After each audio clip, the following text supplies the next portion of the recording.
اللہ تعالیٰ کے پاک نام سے اپنے آج کے سبق کا آغاز کرتے ہیں۔ سورہ البقرہ ہے، آیت نمبر 129 129۔ ارشاد باری تعالیٰ ہے،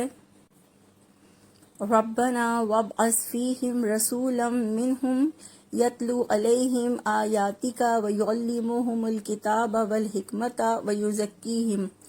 انک انت العزیز الحکیم۔ لفظی ترجمہ ہے، ربنا اے ہمارے رب، وابعث اور تو بھیج، فیہم ان میں، رسولاً ایک رسول، منہم انہی میں سے، یتلو وہ تلاوت کرے، علیہم ان پر، آیاتی کا تیری آیتیں، ویعلمہم اور وہ انہیں تعلیم دے، الکتابہ کتاب کی، والحکمت اور حکمت کی، ویزکیہم اور وہ پاک کرے انہیں، انکا انت العزیز بے شک تو ہی غالب، الحکیم حکمت والا ہے۔ با محاورہ ترجمہ ہے، اے ہمارے رب، اور ان لوگوں میں انہی میں سے ایک رسول بھیج جو انہیں تیری آیات پڑھ کر سنائے اور انہیں کتاب اور حکمت کی تعلیم دے اور ان کو پاک کرے، یقیناً تو سب پر غالب کمال حکمت والا ہے۔ ہم نے پچھلی آیات میں پڑھا کہ حضرت ابراہیم علیہ السلام اور حضرت اسماعیل علیہ السلام جب بیت اللہ کی تعمیر فرما رہے تھے تو ان کے دل عاجزی سے جھکے ہوئے تھے اور وہ اللہ سے دعائیں کیے جا رہے تھے، اور ان کی دعاؤں میں سے ایک دعا یہ بھی تھی کہ اے ہمارے رب، ان لوگوں میں انہی میں سے ایک رسول بھیج دے جو انہیں تیری آیات پڑھ کر سنائے اور انہیں کتاب اور حکمت کی تعلیم دے اور ان کو پاک کرے۔ یعنی حضرت ابراہیم اور حضرت اسماعیل علیہ السلام اللہ سے یہ دعا فرما رہے تھے کہ اے ہمارے رب، انہی لوگوں یعنی ان اہل عرب میں اور خصوصاً شہر مکہ میں سے ایک رسول مبعوث فرما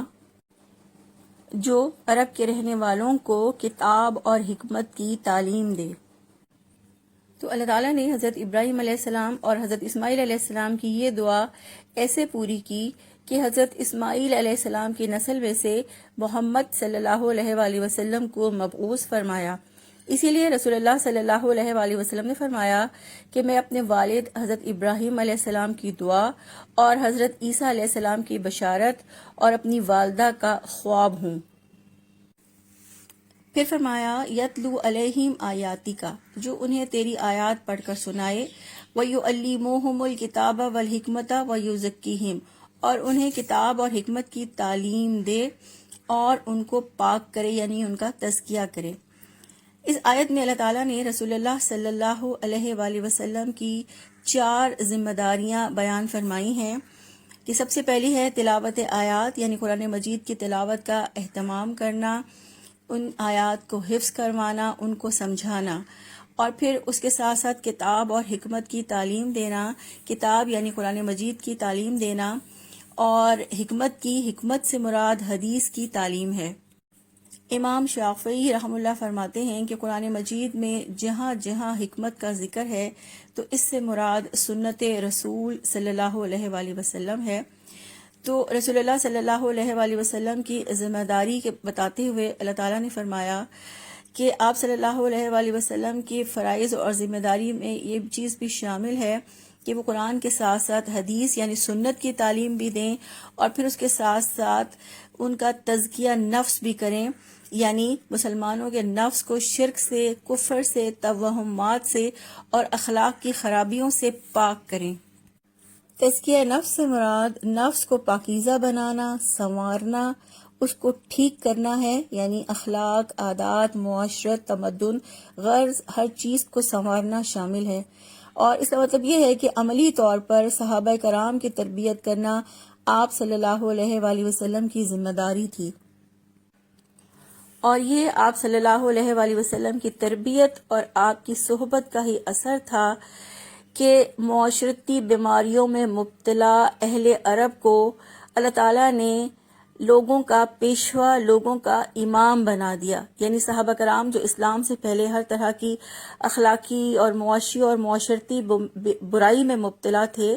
ہر طرح کے گناہ میں ملوث تھے،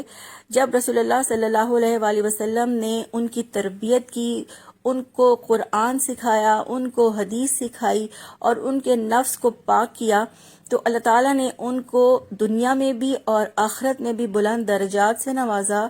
اور لوگوں کا پیشوا اور لوگوں کا امام بنا دیا۔ اس آیت سے ہمیں رسول اللہ صلی اللہ علیہ وآلہ وسلم کی ذمہ داریوں کا پتہ چلتا ہے، اور رسول اللہ صلی اللہ علیہ وآلہ وسلم کے بعد آپ صلی اللہ علیہ وآلہ وسلم کی امت کی بھی یہی ذمہ داریاں ہیں کہ اللہ کی کتاب کو سیکھیں، سکھائیں، رسول اللہ صلی اللہ علیہ وآلہ وسلم کی احادیث کو، سنت کو خود بھی سیکھیں، آگے لوگوں تک پہنچائیں، حکمت یعنی بصیرت کو سیکھیں، خود اپنے ذہن کو قرآن کی تعلیمات میں ڈھالیں اور دوسرے لوگوں کی بھی رہنمائی کریں، اور اسی طرح سب سے پہلے اپنے نفس کا تزکیہ کریں اور پھر باقی اپنے ساتھیوں کے نفس کا تزکیہ کر کے ایسے انسان تیار کریں جن کے سینے میں اللہ تعالیٰ کی محبت ہو اور اللہ ہی کا ڈر ہو۔ پھر فرمایا اِنَّكَ أَنْتَ الْعَزِيزُ الْحَكِيمُ، یقیناً آپ سب پر غالب کمال حکمت والے ہیں، یعنی اللہ تعالیٰ آپ ہی غالب ہیں، حکمت رکھنے والے ہیں۔ یہ حضرت ابراہیم علیہ السلام کی دعا کا آخری حصہ ہے جس میں وہ رب سے کہہ رہے ہیں کہ اے اللہ، آپ جانتے ہیں کہ اس امت کی تنظیم کس طرح سے ہوگی، یہ مرکز کیسے آباد ہوگا،